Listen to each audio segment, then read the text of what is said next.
Jaarsi koo qaamni saalaa kee biyya alaatti bal'atee dhufe naan jedha.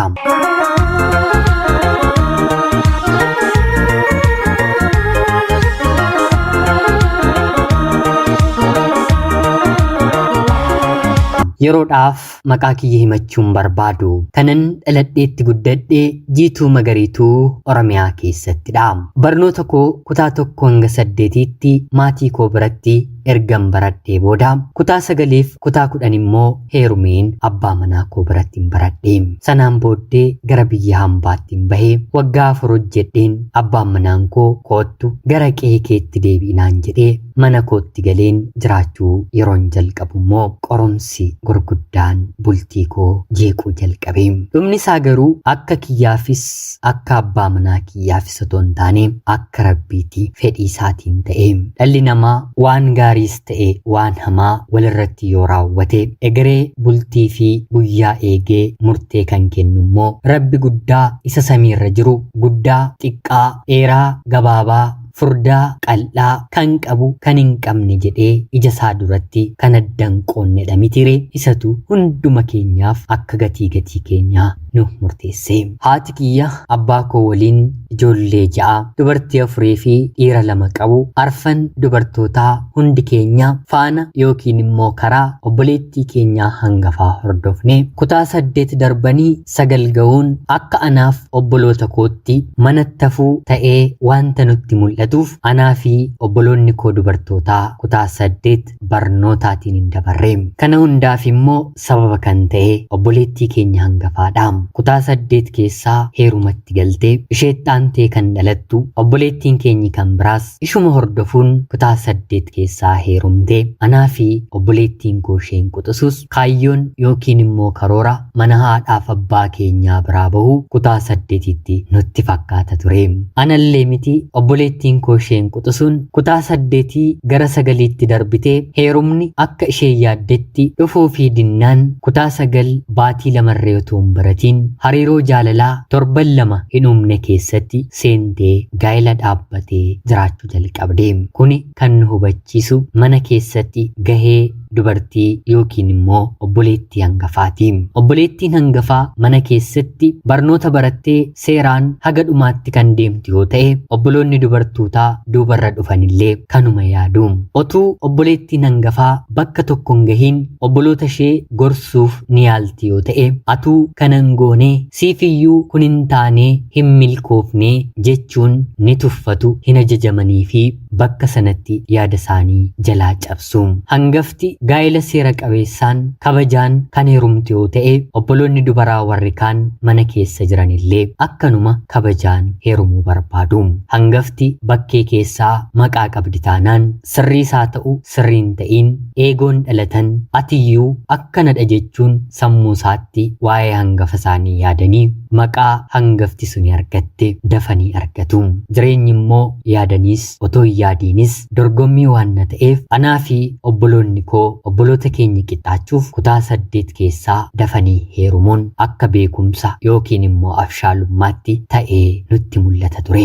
Hangafti baddee yookiin immoo cabdee quxisuun mana gaarii kan galu yookiin immoo kan milkaa'u baay'ee muraasadha. Yoo tarii carraamti adda ta'e balbala maatii sanaa rukutee yoo itti seene malee bakka hangafti hin tolletti, bakka hangafaaf hin milkoofnetti inni kaanni tolaan fafadhaam. Wanti kun ijoollee dhiiraaf garuu hagas mara hin hojjetu. Haa ta'uutii garuu hangafti dhiiraa gaarii jabaa karaa baasuu kan danda'u abbaa lammaffaa ta'ee obboloota isaa dhiiraa warra quxisuu kan to'atu yoo ta'e kunis karaan gaarii kan ittiin milkoofnee fi hin qabu. Waa'een mana keenyaa karaa kanaa baay'ee na ajaa'iba. Ani jaalallee kiyya kan hin qabadhe yeroon barnootaan kutaa 8ffaa baradha.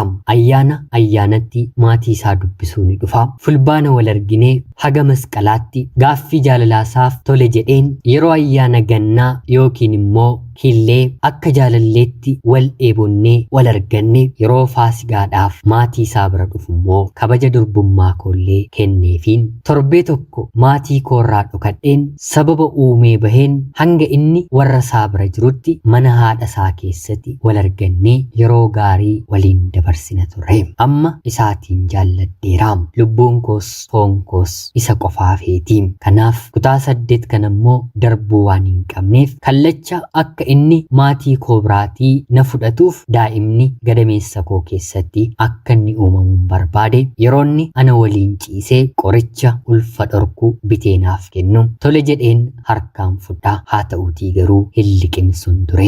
Kanaan hin oolle baatii sanatti akka garaatti naaf galee suuta soqeen akka garaatti naafe yeroon itti maa dhufu rakkoon qabullee naan jechaa ture. Mirkaneeffadheen otoo nani maatii koo biratti hin salphatiin dhuguma na jaallatte yoo ta'e ofitti na fudhu yoommoo nan jaallattu ta'e ulfa kana ofirraa baaseen anaa fi atis jaalalli keenyi asumarratti dhaabbatan jedheeni. Yeroo kana inni otuu fedha kiyyaatii otoo kutaa 10 xumurtee natti tola. Haa ta'uutii garuu kuni uumameera taanaan dhimmatti daa'ima kiyyas baastu hin qabdu koottu naan jedhee ulfa baatii 2 garaatti baadheen kutaa 8 ministirii qorameen jaalallee koo kana bira dhaqee torbee booddee maatiitti beeksisuun jaarsummaan ergamee araarri maatii gidduutti bu'ee ani haadha manaa isaan ta'e. Daa'ima kiyyas rabbi na gargaaree mucaa dhiiraa akaakayyuusaa fakkaatu lafan buufadhee maatii birattis ana birattis gammachuu guddaan ta'e. Akkuma ani isa waliin jiraachuu jalqabeen obboleettii isaa bara haaraatti kolleejjii teeknikaa seentee barattu ofitti waamuun anillee barnoota koo akkanitti fufu na taasisee kutaa 9 kutaa 10 abbaa manaa koo biratti ergan dahee booddee baradheen xumuree hanga yeroo kanaatti manni keenyi mana ajaa'ibaa waaqxii manatti sodaatamu keessummaan manatti kabajamu namni biyya keenyaa Finfinnee gahu mana keenyatti buufatee kan darbu fira koo kan naaf kabaju fira isaallee fira kootiin olitti kan hin kabajamuu fi maatii isaa biratti ishee immoo giiftiidha malee dhuguma nama kan hin jedhamu ajaa'iba ture. Obboleettiin isaallee akka obboleettii abbaa manaatti otoo hin taane obboleettii koo quxisuu koo taatee natti mul'atti. Afaan ishee akka dammaa kan mi'aawu tole malee hin biin lakkiin kan keessa hin jirre ajajamtuu ajaa'iba namaa turte. Abbaan manaan koo waajjira mootummaa keessa hojjeta. Kan inni barate dippiloomaadhaan barnoota sarveeyii ta'us digirii isaa guuttateera. Haa ta'uutii garuu barnoota barateen otoo hin taane carraama hojii bakka gaarii argateen hojii isaallee nama hojjetudha. Kanaan kutaa 10 akkuma xumureen haalli jireenyaa tokko maddi galii anaafis obboleettii isaafis maatii isaafis kanuma inni hojjetee fidu miindaa mootummaa kanadha waan ta'eef abbaa manaa kootiin kanaanoo lafa bituu miti mana ijaaruu miti gatii makaraayyuu of danda'uun nutti ulfaateera. Maallaqa barbaadiitii gara biyya ambaatti na ergii jedheen gaafadhaanii yeroo sumayyuu inni miindaa gaarii ni argata. Haa ta'utii garuu miindaansaa bakka baay'ee gahaa. Obboloonni isaa harka isaa eeggatu maatii isaa isatu jiraachisa obboleettii isaasitti isatu barsiisa anaa fi daa'imni isaa jirra hundumti keenyiyyuu isarratti ba'aadha. Kanarratti immoo dubartiin heerumteellee warra isheef waa kennuu gatii guddisa isaaniif eelaa isaaniif elaa kunoo jettee gammachiisuu ni barbaaddi mitiire. Yeroon isa bira jiraadhu maatii koo ilaaluun yookiin immoo yaadachuun dheebuu koo ture. Haatii fi abbaan koo yeroo ana bira dhufan gatii tiraanspoortii biyyatti deebi'anillee kanfaluun baay'ee natti ulfaataadha. Kanaan biyya ambaa nan deema jedheen isa rakkiseen liqeeffatee na ergee daa'ima koo obboleettii isaatti kennadheen gara biyya ambaatti nan imalee hojjechuus nan jalqabee. Akka dubartii rakkina maatii ishee fi rakkina mana ishee ilaalaa hojjettu gadi jedheen hojjechuutti fufee jalqaba kanarraatiin dhaladhe maatii koo kan na guddisan kan gatii natti kanfalan kan qabaniin umurii koo guddinaaf na gahe gatii kan natti kanfalan isaanidhaati. Warra koof lafa qaban irratti mana bareedaan ijaaree fi gaa'ela keessa taa'anii dhugumatti maatii ofii guutummaa guutuutti gargaaruun baay'ee ulfaataadha. Wanti kunis anaa fi abbaa manaa koo fageenya irratti walitti nu buusuun isaa hin oolle. Sababiin isaa immoo duruunfadheen wantan argadhu hundumaan uffata takkaallee otoo ofirraan jijjiiriin mana haadhaaf abbaa koo bareechuu irratti yeroo koo waggaa tokkoof baatii 4 gubaan ture. Sanaan booddee waggaa 2 guutuuf baatii 8 hafan ciniinnadheen otoonni na loluu maallaqa walitti qabeen hodhu kunoo maallaqni kun lafa nuuf bituu danda'a jedheen abbaa manaa kootti ergee innis yeroo jalqabaaf natti hiikamee maallaqa sana narraa fuudhee lafa nuuf bitee. Akka carraa ta'ee maallaqni jijjiirraa biyya keenyaa yeroo sana akka maallaqa biyya hambaa ammaa hin maraanne sammuu isaa hin gadhiisne ture. Amma ni maraateera otoo hin taane sammuu isaa gadhiiseera jechuutu danda'ama. Maallaquma biyya hambaa xiqqoo maallaqa baay'ee biyya keessaa ta'a. Haa ta'uutii garuu wanti dur maallaqni xiqqoon bituu fi wanti amma maallaqni baay'een bituu biyya keessatti illee walitti hin dhufu. Akka durii kaashiidhaan maallaqa baannee otoo taane madaabaraatiin gara suuqii geessinee wanta binnu zayitii fi sukkaara bitanna ture. Maallaqni keenya baay'ee kufeeraa isiniin jechumaa fi kanaan lafa nuuf bitee ammas miindaa inni argatuutiin mana ijaaruun waan hin danda'amneef kontiraataa waggaa 2 dabaladheen ittiin fufee. Innis biyya hambaa itti fufuun koo erga maallaqa hanga kanaa ergee fedhii isaa ture. Tole jedheen hojjechaa mana kana ijaaruu jalqabee maallaqan waggaa 2 guutuu hojjedhe manuma kanarratti hin fixee. Kan dhumarratti of harkatti qabadheen dhufe maallaqa baatii 3 ture. Meeshaawwan mana keessaa xiqqoo inni waan hin beekneef kan bareedan simboo qaban itti guuttachuuf jechuudha. Boolee gaheen abbaan manaan koos maatiin koos dhufanii haala ho'aatiin hanga cidha kiyya fakkaatutti dhufanii na fudhatanii. Yeroon biyyaatii gara biyya hambaa deemu guyyaa meedikaalaa ulfaatinni kiyya kiiloo 47 ture. Daheen iyyuu ani qaama hin qabu. Yeroon biyya hambaatii deebi'u garuu ulfaatinni kiyya kiiloo 83dha. Walii galaan naannoo kiiloogiraama 36 ulfaatinaatiin dabaleera. Namuma akka koo tokko dabaluuf kiiloogiraama 10 qofatu hafa. Qaamaan jijjiiramuun koo maatii koofis ta'e abbaa manaa koof naasuu kan ta'e achuma buufata xiyyaaraa akkuman gaheetti hammam geessee dhuftee kan jedhu ture. Namoonni biyya hambaa jirtan obboloonni koo dubartoonni waa'ee furdachuu fi huqqachuu biyya hambaa keessatoo jiraatanii isinitti himuun danda'u. Baay'ee ho'aa harka caalu hojjettuun manaa nyaatuma gosa tokko nyaatti. Halkaniif guyyaa walitti hojjechuu iyyi daa'ima arabootaa sun hundi walitti ida'amee dubartiin akka of hin qabne furdachuu ishee huqqachuu ishee akka garagaltee of hin ilaalle ishee taasisa. Dur yeroon isa bira jiru qaamni koo otoo xiqqoonaaf dabalee baay'ee natti tola ture.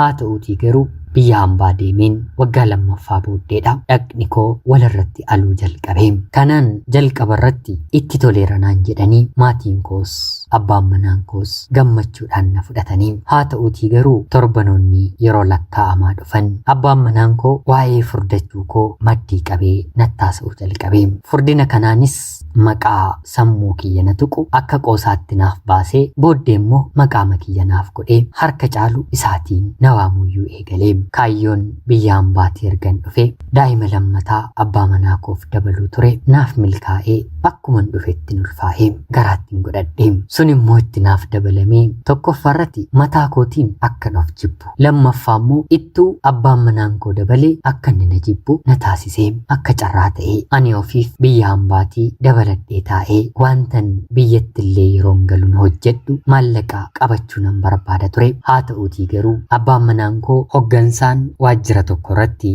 muudamaa argatee mindaansaas akka gaariitti dabalamee fi hojii jalqabee ture. Kun isaaf abdii kenneeti lakkii koottu galinaan jedhee gara biyyaatti hin galee. Kanaan jireenyi itti fufee konkolaataatu isa fudhata, konkolaataatu isa geessa. Haaftiif lafti akka namaatti otoo hin taane akka waaqaatti isa ilaala. Hiriyoonni isaa qixxeessaa haasa'uu dubbachuu hin danda'anii. Hoggansa kanatti dhufee baatii jartuu keessatti laftillee kennamee fi jireenya ajaa'ibaa nu jiraachisuu jalqabe. Haa ta'uutii garuu ani ulfa ta'een abbaan manaan koo hin tufata. Dhiphinni dubartiin ulfa keessatti argitu uumamumaan iyyuu addadha. Jibbi kansaa immoo naaf dabalamee bahuu galu natti gunguma. Kanumayyuu danda'een rabbi na gargaaree yeroon kiyya gahee nagaadhaan hiikameen daa'ima lammaffaa kiyya nan godhadha. Yeroo kanatti ture daa'ima lammaffaa kuman daheen furdinni qaama kiyyaa mana kiiloogiraama 80 kan ture 102 gahee. Kiyyaa oluma ta'ee abbaan manaan koo afaan baase hin dubbadhu jedheen malee erga biyya hambaa deemteetii deebite qaamni saalaa keeyyuu bal'ateera. Araba sakamtu maashina akkamii fayyadamee qaama isaa saalaa kee keessa seenee naan jedhaam. Kan ani dahe ciniinsuutiin ture. Ciniinsifattee yeroo deessu dubartiin waa'ee dhiphachuu yookiin immoo bal'achuu qaama saalaa isheetu ishee yaaddeessa otoo hin taane nagaadhaan ciniinsuu sana keessaa hiikamuudha.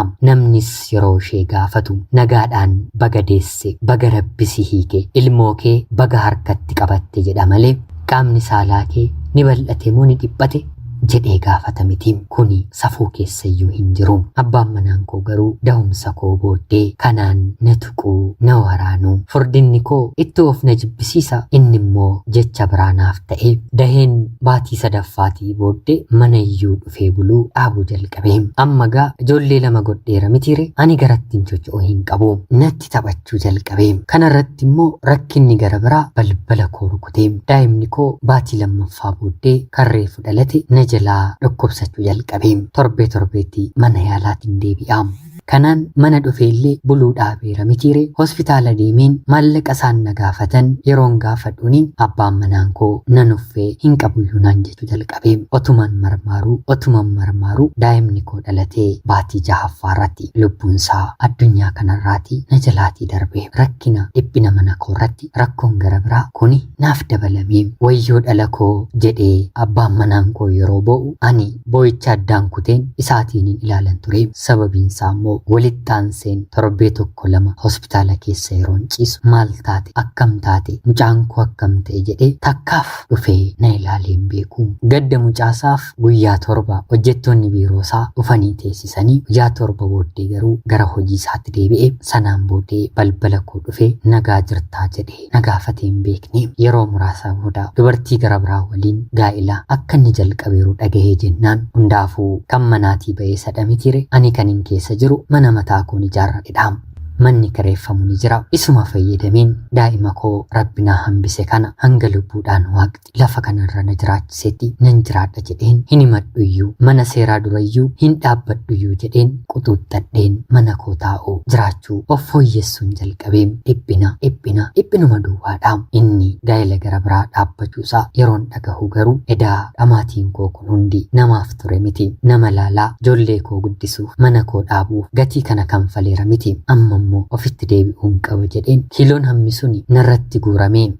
Anis akkan of jibbu abbaan manaan koos akkanan jajjabeessine akkan of jibbu kan na taasise kana baatii keessatti kiiloogiraama 20 buddeena ofirraa kuteen bishaaniin guyyoota hedduuf oolchee of bulchuun ofirraatii gatee. Isatti aanu baatii 2 keessatti kiiloogiraama 10 tooftaa gara biraatiin ammas ofirraatiin gatee. Abbaan manaan koo anarraatii adda bahee baatii 7ffaatti kiiloon kiyyaanii 58dha. Gara namummaa sirrii kan duriin qabu dubartii ofiin jaalladhutti hin deebi'ee.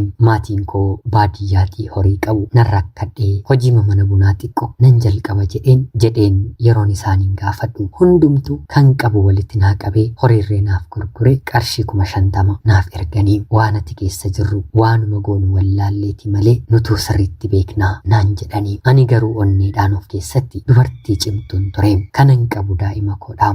Isaaf jedheen jiraachuun dadhabu jedheen mudhii kiyya ni dhadheem. Jaalalli abbaa manaa kiyyaan mana isaa keessa hin tursu taanaan har'oo qaama kiyyatu furdate boru otoo lukti kiyya cabee ijji kiyya jaamee namni kun anaan maaliyyuu na godha jedheen xiiqoof of godheen mana ciree fi mana bunaa xiqqoo tokko ofii kiyya gugguufeen bakka hundumaa dhaabbadheen hojjechuun jalqabeem. Kan namni rakkatu mana kiraadha mitiire ani gatii mana kiraan qabum tureem. Haa ta'uutii garuu of danda'uu kiyya maatiin abbaa manaa koo yeroo argani manni kun qarshii namii qabaasaa isheenis hojjettu atis hojjettu isin gidduutti waan ijaarameef yoo dhiisteettaanii ta'e akkam mana hamma kanaa ga'u dhiistee fi borisa mana ijaarrachuuf jettee mana ijaarte dhiistaa jedhanii gorsaniini. Biyyi keenyi tokko waan na ta'eef maatii kiyya waliin illee walitti bu'u. Sababuma kanaatti jechuudha inni aangoorra waan na jiruuf salphaatti akka ijaarratu maatii isaati machaa ture. Haa ta'uutii garuu anarraatii adda bahee aangoo fi harmi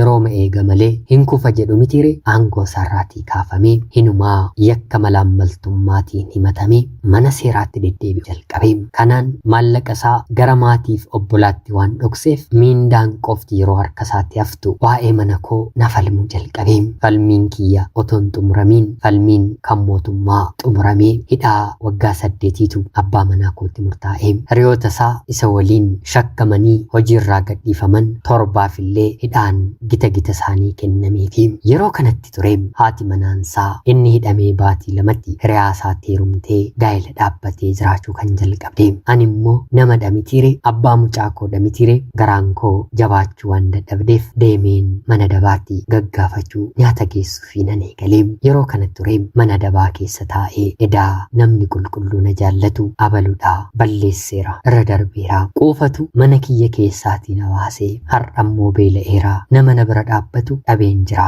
haadha manaa kooti na deebisaa jedhee hiriyoota isaa kadhachaa jira maatii isaa kadhachaa jira. Maatiin isaa anaaf isa gidduuti waan baay'ee dubbatanii anaanis wanta baay'ee na godhaniiru karaatti natti dhufanii dhabanii maatiin koo immoo ati gaa nama yoo isatti deebite naan jedhanii sarara naaf kaa'aniiru. Ani garuu waa'ee isatti deebi'uufis yaadan qabu dhiira gara biraatti heerumuufis fedhiin qabu.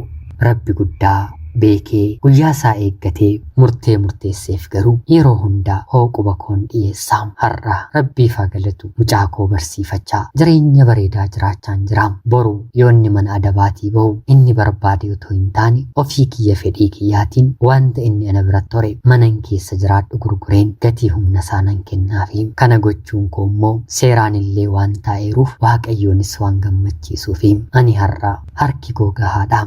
Darbeen bara kanallee mana jaarrachuu nan danda'a. Waaqni fayyaa naaf haa kennu. Hojiin isaa yeroo hundumaa anaaf raajii dinqiidha. Ana obboleettii keessan naannoo magaalaa Finfinneerraatiin ulfaadhaa nagayaatti galatooma.